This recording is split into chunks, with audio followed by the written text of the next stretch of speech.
محترم بزرگوں، نوجوان ساتھیوں اور پیارے بچوں، السلام علیکم ورحمۃ اللہ تعالی وبرکاتہ۔ اس کی آواز بڑھاؤ، آواز بڑھاؤ، اس کی آواز بڑھاؤ۔ الحمد للمتوحد بجلالہ المتفرد، وصلاته دوما على خير الأنام محمد، والآل والأصحاب هم معواي عند شدائدي، أما بعد فأعوذ بالله من الشيطان الرجيم، بسم الله الرحمن الرحيم،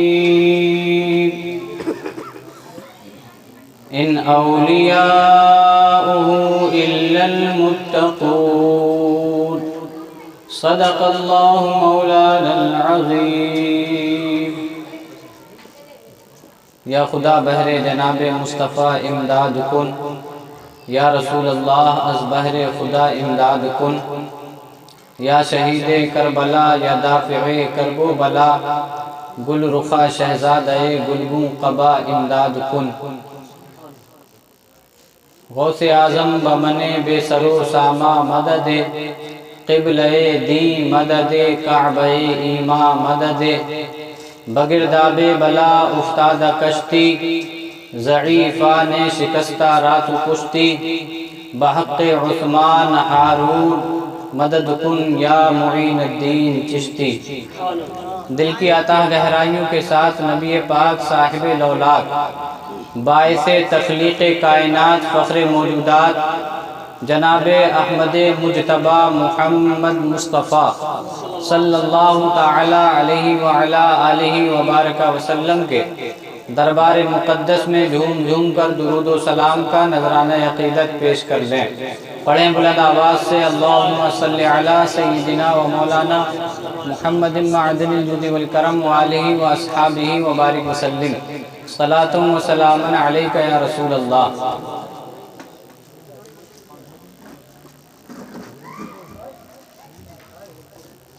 آج کا یہ پرانوار جلسہ خواجہ خواجگان سلطان الہند عطائے رسول ہند الولی حضرت خواجہ معین الدین حسن چشتی سنجری اجمیری رضی اللہ تعالی عنہ کی نسبت سے سجایا اور رچایا گیا ہے۔ اللہ تعالی ہمارے اس جلسے کو اور ہماری حاضری کو اپنی بارگاہ میں قبول فرمائے۔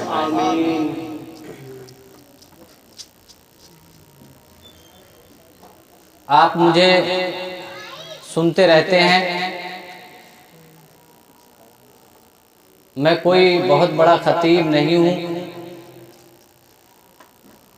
یہ ان لوگوں کی مہربانی ہے کہ انہوں نے مجھے کرسی پہ بٹھا دیا، ورنہ میں اس لائق بھی نہیں ہوں۔ علامہ یا مولانا بہت بڑے عالم کو کہا جاتا ہے۔ اللہ تعالی ہمیں علامہ لوگوں کا فیض عطا فرمائے۔ مجھ سے پہلے آپ نے بہت ہی اچھے اچھے کلام اچھی اچھی آوازوں میں سنے، اور میرے بعد بھی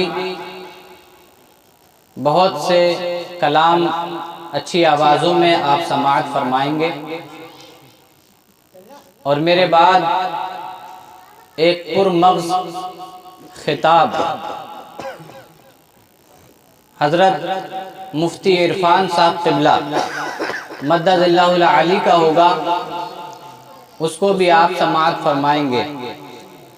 میں تھوڑی دیر کے لیے آپ کے سامنے ہوں، میں جو کچھ بولوں اللہ مجھے اس پر عمل کرنے کی توفیق عطا فرمائے اور ہم سب کو اس پر عمل کرنے کی توفیق عطا فرمائے۔ اعلیٰ حضرت کے مجلے بھائی علامہ حسن رضا بریلوی رضی اللہ تعالی عنہ فرماتے ہیں، خواجہ ہند وہ دربار ہے اعلیٰ تیرا، خواجہ ہند وہ دربار ہے اعلیٰ تیرا، کبھی محروم نہیں مانگنے والا تیرا، میں سرے جوش در آغوش ہے شیشہ تیرا، میں سرے جوش در آغوش ہے شیشہ تیرا، بے خودی چھائے نہ کیوں پی کے پیالہ تیرا، بے خودی چھائے نہ کیوں پی کے پیالہ تیرا، خفتگان شب غفلت کو جگا دیتا ہے، خفتگان شب غفلت کو جگا دیتا ہے، سالہا سال وہ راتوں کا نہ سونا تیرا، سالہا سال وہ راتوں کا نہ سونا تیرا۔ اور فرماتے ہیں، تجھے بغداد سے حاصل ہوئی وہ شان رفیع، تجھے بغداد سے حاصل ہوئی وہ شان رفیع، دنگ ہیں سب دیکھ کے رتبہ تیرا، دنگ ہیں سب دیکھ کے رتبہ تیرا۔ محی الدین غوث ہیں اور خواجہ معین الدین ہیں، محی الدین غوث ہیں اور خواجہ معین الدین ہیں، اے حسن کیوں نہ ہو محفوظ عقیدہ تیرا، اے حسن کیوں نہ ہو محفوظ عقیدہ تیرا۔ ایک مرتبہ اور دل لگا کر حضور صلی اللہ علیہ وسلم کی بارگاہ میں درود پڑھیں۔ اللہم صلی علی سیدنا و مولانا محمد معدن الجود والکرم وآلہ وبارک وسلم صلاۃ و سلام علیک یا رسول اللہ۔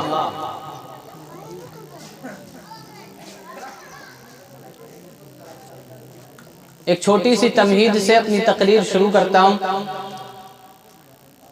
اللہ رب العالمین نے انبیاء اکرام کو اپنے بندوں کی رہبری و رہنمائی کے لیے بھیجا۔ حضرت آدم علیہ السلام سے لے کر حضرت عیسیٰ علیہ السلام تک اور ہمارے نبی، تمام نبی اپنی اپنی امتوں کو رشد و ہدایت کا پیغام دیتے رہے۔ ہمارے نبی آخری نبی ہیں، یعنی ہمارے نبی کے بعد اب کوئی نبی پیدا نہیں ہوگا۔ ہمارے نبی خاتم النبیین ہیں، خاتم الانبیاء والرسل ہیں۔ ہمارے نبی کے بعد اب کوئی نبی پیدا نہیں ہوگا۔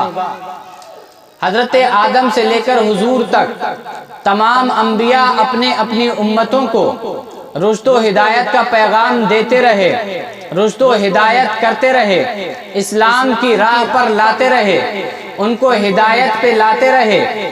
لیکن حضور صلی اللہ علیہ وسلم کے وصال ظاہری کے بعد، حضور کے وصال فرمانے کے بعد اب انبیاء کا سلسلہ ختم ہو گیا، اب نبیوں کا آنا بند ہو گیا، اس لیے کہ ہمارے نبی آخری نبی ہیں۔ اب انسانی ذہن پر ایک سوال پیدا ہوتا ہے کہ جب انبیاء کا سلسلہ بند ہو گیا تو اب رشد و ہدایت کے لیے کون آئے گا؟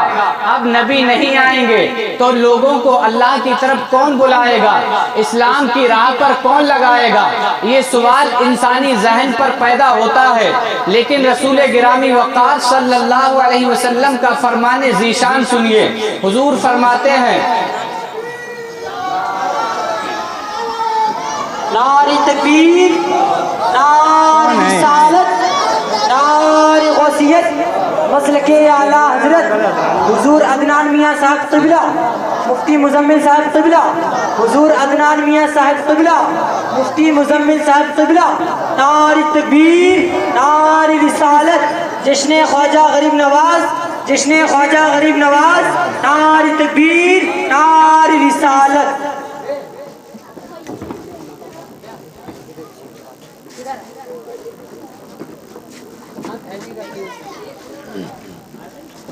بولیے آپ کرسی کہاں ہے آپ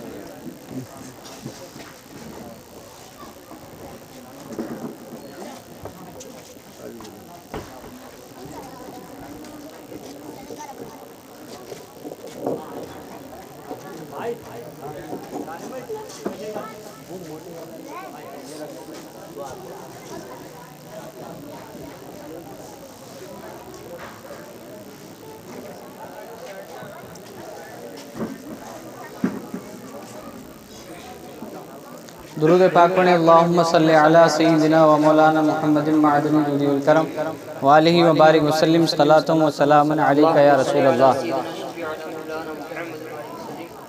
صلو علیہ الصلوۃ والسلام علیکہ یا رسول اللہ صلی اللہ تعالی علیہ وسلم۔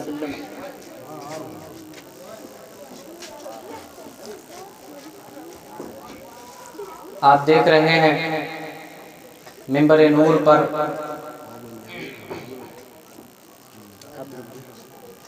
حضور عدنان میاں صاحب قبلہ اور دیگر مہمانان محترم تشریف لا چکے ہیں۔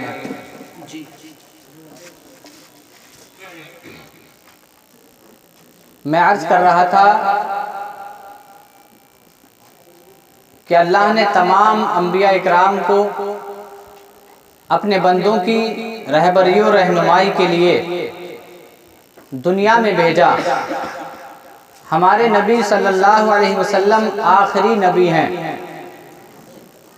حضور کے بعد اب کوئی نیا نبی نہیں آئے گا، تو اب امت کی رہبری و رہنمائی کیسے ہوگی؟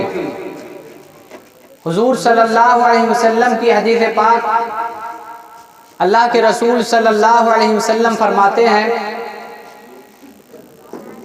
العلماء ورثۃ الانبیاء، علماء انبیاء کے وارث ہیں۔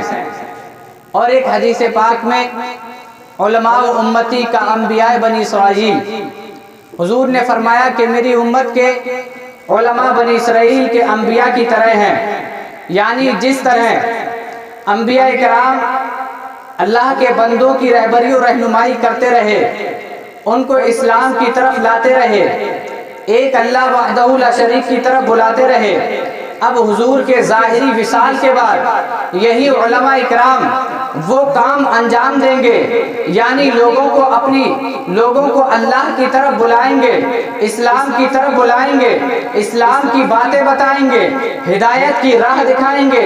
یہی علماء اکرام میں صالح اور متقی پرہیزگار علماء اکرام کو اولیاء اللہ کہا جاتا ہے، یہی اللہ کے ولی ہوتے ہیں، اس لیے کہ اللہ فرماتا ہے ان اولیاء الا المتقون، اللہ کے ولی نہیں ہوتے مگر پرہیزگار۔ اب پرہیزگار کب ہوتے ہیں؟ تقوی دل میں کب آتا ہے؟ تو اللہ فرماتا ہے انما یخشی اللہ من عبادہ العلماء، کہ میرے بندوں میں ڈرنے والے علماء ہی ہیں۔ یہاں سے معلوم ہوا کہ اگر اللہ سے کوئی ڈرتا ہے، اللہ کا تقوی کسی کے دل میں ہے، تو وہ علماء کی جماعت ہے۔ یہی علماء کی جماعت جب تقوی اختیار کر لیتی ہے، جب صالح اور متقی و پرہیزگار بن جاتے ہیں، تو یہی اولیاء کی جماعت کہلاتی ہے، یہی اولیاء اللہ بنتے ہیں۔ پھر یہ اولیاء اللہ کے بندوں کو اپنی کرامات کے ذریعے، اسلام کی تعلیمات کے ذریعے، اخلاق و کردار کے ذریعے لوگوں کو اپنے قریب کرتے ہیں، اللہ کی طرف بلاتے ہیں،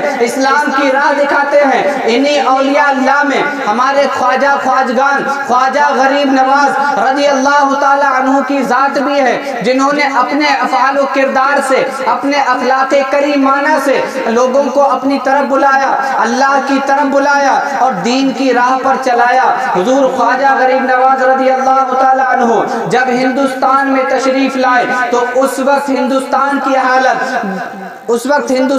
حالت ناگفتہ بھی تھی کہ حضور غریب نواز رضی اللہ تعالی عنہ اس دور میں ہندوستان میں تشریف لائے کہ ہر طرف کفر و شرک کی دیپ جل رہے تھے، ہر گھر میں کفر و شرک بھرا ہوا تھا۔ حضور غریب نواز رضی اللہ تعالی عنہ ہندوستان میں آپ تشریف لائے، آپ مدینے سے سفر کرتے ہوئے، آپ خراسان ہوتے ہوئے، سبزہ وار ہوتے ہوئے، بلخ ہوتے ہوئے لاہور ہوتے ہوئے یہاں تک دلی پہنچے، اور دلی سے جب آپ نے اجمیر کا سفر اختیار کیا تو کتابوں میں لکھا ہے کہ حضرت غریب نواز جب دلی سے اجمیر کے لیے تشریف لے جا رہے تھے تو آپ کا دلی سے اجمیر کے درمیان اس سفر میں آپ نے 90 لاکھ لوگوں کو کلمہ پڑھا کر مسلمان کر لیا تھا۔ یہ حضور خواجہ غریب نواز رضی اللہ تعالی عنہ کی شان ہے۔ اللہ نے حضرت غریب نواز رضی اللہ تعالی عنہ کو ایسا پاورفل بنا کر کے بھیجا تھا کہ حضرت غریب نواز رضی اللہ تعالی عنہ نے دلی سے اجمیر تک کے سفر میں 90 لاکھ لوگوں کو کلمہ پڑھا کر مسلمان کر لیا تھا۔ حضور غریب نواز رضی اللہ تعالی عنہ، آپ کو غریب نواز کہا جاتا ہے۔ غریب نواز کے معنی آتے ہیں غریب کو نوازنے والا۔ غریب کے دو معنی ہوتے ہیں، ایک غریب کے معنی آتے ہیں اجنبی، اور ایک غریب کے معنی آتے ہیں جو مفلس ہو، تنگ دست ہو۔ تو ہمارے خواجہ غریب نواز دونوں اعتبار سے آپ غریب نواز ہیں، یعنی جب آپ ہندوستان میں تشریف لائے تھے تو اس وقت آپ کے لیے ہندوستان کے لوگ اجنبی تھے، تو آپ نے اجنبیوں کو ایمان کی دولت سے نوازا، اور جو آپ کی بارگاہ میں جاتا تھا غریب تھا تو اسے مالدار کرتے تھے۔ اس طرح حضور غریب نواز دونوں اعتبار سے غریب نواز بنے۔ سبحان اللہ، سبحان اللہ۔ خواجہ غریب نواز رضی اللہ تعالیٰ عنہ بچپن سے غریب نواز ہیں۔ آپ کے بچپن کا ایک بہت خوبصورت واقعہ، آپ کی والدہ ام الورا ماہ نور رضی اللہ تعالی عنہا آپ کو دودھ پلا رہی تھی۔ آپ کی بارگاہ میں ایک عورت روتی ہوئی آئی اور حضرت ماہ نور رضی اللہ تعالی عنہا کی بارگاہ میں حاضر ہوئی۔ آپ کی والدہ محترمہ خواجہ غریب نواز کی والدہ نے کہا، بی بی اپنے بچے کو دودھ کیوں نہیں پلاتی ہو، یہ تو بہت رو رہا ہے۔ وہ عورت بولی، وہ بی بی عرض کرنے لگی کہ اماں ماہ نور، میں اپنے بچے کو دودھ کیسے پلاؤں، میں نے چند دن سے کھانا نہیں کھایا ہے، میری چھاتی میں دودھ نہیں اترتا ہے۔ ہمارے خواجہ غریب نواز رضی اللہ تعالی عنہ اپنی ماں کی گود میں تھے۔ حضرت ماہ نور آپ کی والدہ فرماتی ہیں کہ میرے بیٹے نے اپنے منہ کو میرے پستان سے جدا کر لیا اور اس بچے کی طرف اپنی ننھی سی انگلی سے اشارہ کر دیا۔ میں سمجھ گئی کہ میرا بیٹا اتنی چھوٹی عمر پہ یہ اشارہ کر رہا ہے کہ میری والدہ، میں بھی آپ کا دودھ پیتا ہوں اور یہ بچہ بھی بھوکا ہے، اس کو بھی آپ اپنا دودھ پلا دیجئے۔ یہ حضور خواجہ غریب نواز کی غریب نوازی دیکھیے، بچپن ہے لیکن آپ غریبوں کو نواز رہے ہیں۔ حضور خواجہ غریب نواز رضی اللہ تعالی عنہ کی شان بہت ہی عرفہ والا ہے۔ خواجہ ہند وہ دربار ہے اعلیٰ تیرا، کبھی محروم نہیں مانگنے والا تیرا۔ حضور خواجہ غریب نواز رضی اللہ تعالی عنہ کیسے غریب نواز ہیں؟ آپ کے بچپن کا زمانہ ہے، عید کا دن ہے، آپ لباس فاخرہ پہن کر عیدگاہ جا رہے ہیں، گھر والوں کے ساتھ عیدگاہ کی طرف رواں دواں ہیں، لیکن آپ نے ایک ایسے بچے کو راستے میں دیکھا جو نابینا تھا اور اس کے جسم پر لباس بھی نہیں تھا۔ حضور خواجہ غریب نواز کی غریب نوازی دیکھیے کہ جیسے ہی حضور خواجہ غریب نواز کی نگاہ اس بچے پر پڑی، آپ نے اپنا لباس اسے پہنا دیا۔ یہ خواجہ غریب نواز کی غریب نوازی ہے۔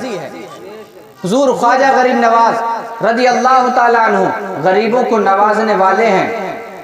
آپ غریبوں کو نوازتے ہیں، چاہے وہ اجنبی ہو یا مفلس ہو، تنگ دست ہو، ہر ایک کو نوازتے ہیں۔ اس لیے علامہ حسن نے فرمایا، خواجہ ہند وہ دربار ہے اعلیٰ تیرا، کبھی محروم نہیں مانگنے والا تیرا۔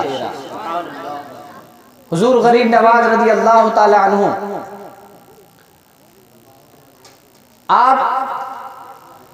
آپ کی کرامتیں بھی بہت ہیں۔ حضور غریب نواز رضی اللہ تعالی عنہ کی ایک کرامت، آپ اپنے دربار میں بیٹھے ہوئے تھے، ایک عورت روتی گڑ گڑاتی آپ کی بارگاہ میں حاضر ہوئی، عرض کرنے لگی حضور میرے بیٹے کو ناحق قتل کر دیا گیا ہے۔ حضور غریب نواز رضی اللہ تعالی عنہ نے جب اس عورت کی یہ بات سنی، آپ نے اپنا عصا اٹھایا اور اٹھا کر کے چل دیے اور کہنے لگے اگر تیرے بیٹے کو ناحق قتل کیا گیا ہے تو میں چلتا ہوں۔ حضور خواجہ غریب نواز اب اس کے بیٹے کے پاس پہنچتے ہیں جسے ناحق قتل کیا گیا تھا۔ حضور خواجہ غریب نواز نے اپنے عصا سے، اپنی لاٹھی سے اشارہ کیا اور ارشاد فرمایا کہ اگر تجھے ناحق قتل کیا گیا ہے تو اللہ کے حکم سے زندہ ہو جا۔ اتنا کہنا تھا کہ وہ جو ناحق قتل کیا گیا تھا اللہ کے حکم سے وہ دوبارہ زندہ ہو گیا۔ حضور خواجہ غریب نواز رضی اللہ تعالیٰ عنہ مردے بھی زندہ فرماتے ہیں۔ سبحان اللہ، کیا شان ہے۔ اللہ نے حضور خواجہ غریب نواز کو اتنا پاورفل بنا کر کے بھیجا، اتنی طاقت و قوت دی کہ آپ مردوں کو زندگی بخش دیتے ہیں۔ کہنے والے کہتے ہیں کہ اولیاء کی بارگاہ سے کچھ نہیں ملتا، اولیاء کی بارگاہ سے بہت کچھ ملتا ہے۔ وہ دل تو لے کر کے جاؤ، وہ نیت تو لے کر کے جاؤ جو مانگنے والی ہو، وہ دل لے کر کے جاؤ جو منگتا ہو، تب ولیوں کی بارگاہ سے ملتا ہے۔ نیت میں خلوص پیدا کرو تبھی اللہ کے ولیوں کی بارگاہ سے ملتا ہے۔ اللہ کے ولیوں کی بارگاہ سے کیا نہیں ملتا؟ اللہ کے ولیوں کی بارگاہ سے جنت مل جاتی ہے، اللہ کے ولیوں کی بارگاہ سے ایمان کی دولت مل جاتی ہے۔ بھلا بتائیے ایمان کی دولت سے بڑھ کر بھی کوئی دولت ہے؟ جب ایمان کی دولت اللہ کے ولیوں کی بارگاہ سے مل جاتی ہے تو ایسی کون سی دولت ہے جو اللہ کے ولیوں کی بارگاہ سے مل نہیں سکتی؟ حدیث صحیح حضور صلی اللہ علیہ وسلم فرماتے ہیں کہ بنی اسرائیل میں ایک شخص تھا جس نے 99 قتل کیے تھے۔ یہ حدیث توبہ کے تعلق سے مشہور ہے، لیکن اس حدیث کا آخری جز دیکھیے کہ اللہ کے ولیوں کی بارگاہ سے کیا ملتا ہے۔ بنی اسرائیل کا یہ شخص جس نے 99 قتل کیے تھے، ایک پادری کے پاس پہنچا اور کہنے لگا کیا میں نے 99 قتل کیے ہیں، کیا میری توبہ ہے؟ اس پادری نے کہا بھلا اتنے بڑے قاتل کی بھی کوئی توبہ ہو سکتی ہے؟ اس شخص نے کہا کہ اگر میری توبہ نہیں ہو سکتی تو تو زندہ کیوں ہے؟ بنی اسرائیل کے اس شخص نے اس شخص کو قتل کر دیا۔ اس طرح 100 قتل اس کے ذمہ ہو گئے۔ اب وہ ایک شخص کے پاس اور گیا۔ میں اپنی بات جلدی سمجھ دیتا ہوں۔ اللہ کے ولیوں کی بارگاہ سے جنت ملتی ہے۔ دیکھیے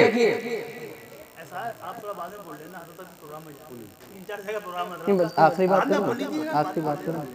کریں۔ یہ بنی اسرائیل کا شخص 100 قتل کرنے کے بعد ایک شخص سے اور ملا، اس سے پوچھا کہ میری توبہ ہو جائے گی؟ اس نے کہا کہ ہاں تیری توبہ ہو جائے گی، فلاں بستی میں چلا جا، وہاں اللہ کے ولی رہتے ہیں۔ یہ شخص توبہ کا ارادہ لے کر کے اس بستی کی طرف گیا۔ بستی کے اور اپنے گھر کے بیچ میں تھا کہ اس کی روح قبض کر لی گئی، یعنی اس پر موت آ گئی۔ دیکھیے اللہ کے ولیوں سے کیا کیا ملتا ہے۔ جب اس شخص کی روح قبض کر لی گئی، رحمت کے فرشتے بھی آ گئے، عذاب کے فرشتے بھی آ گئے۔ دونوں فرشتے آپس میں جھگڑنے لگے کہ اس کی روح ہم لے جائیں گے، اس کی روح ہم لے جائیں گے۔ اب اس شخص کی روح کون لے جائے؟ اللہ کے رسول صلی اللہ علیہ وسلم فرماتے ہیں کہ وہ شخص جس کی روح قبض کر لی گئی تھی اور اپنے گھر اور نیک اولیاء کرام کی بستی کے درمیان تھا، اللہ کا حکم ہوا کہ زمین کو سمیٹ دیا جائے۔ فرشتوں نے زمین کو سمیٹ دیا جو اللہ کے ولیوں کی بستی سے قریب تھی، اور وہ زمین جو اس کے گھر سے قریب تھی اس کو پھیلا دیا گیا۔ اللہ نے یہ گوارا نہ کیا کہ میرا بندہ توبہ کی نیت دل میں لے کر کے آئے اور میرے ولیوں کی بارگاہ میں جائے اور وہ اسے نہ بخشوں۔ اللہ نے اپنے ولیوں کی بارگاہ میں جانے کی برکت سے اس شخص کی مغفرت فرما دی۔ دیکھیں اللہ کے ولیوں کی بارگاہ سے مغفرت ملتی ہے، جنت ملتی ہے۔ خواجہ ہند وہ دربار ہے اعلیٰ تیرا، کبھی محروم نہیں مانگنے والا تیرا۔ وما علینا الا البلاغ۔ السلام علیکم۔